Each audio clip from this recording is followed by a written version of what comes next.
एक लाख मोड़ो बॉडी को, एक मोड़नी है सिर्फ, ये नहीं मोड़नी, हम सीधे रखो।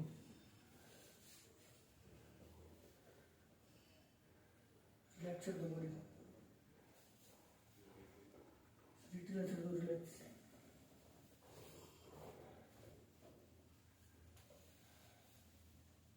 करो बॉडी।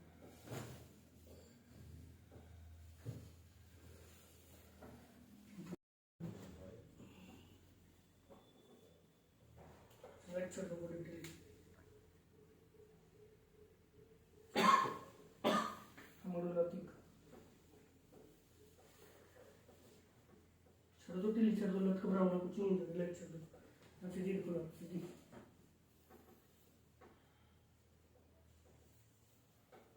रिलैक्स कर दो बॉडी, रिलैक्स करो सीधी।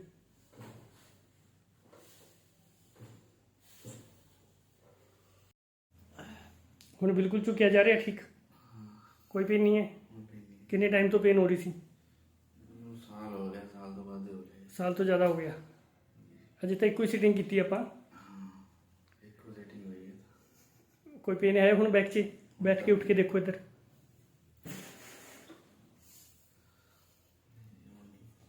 ज़्यादा मुड़ने में भी तकलीफ होती थी पहला, ज़्यादा मुड़ा ही नहीं जाता। ठीक है।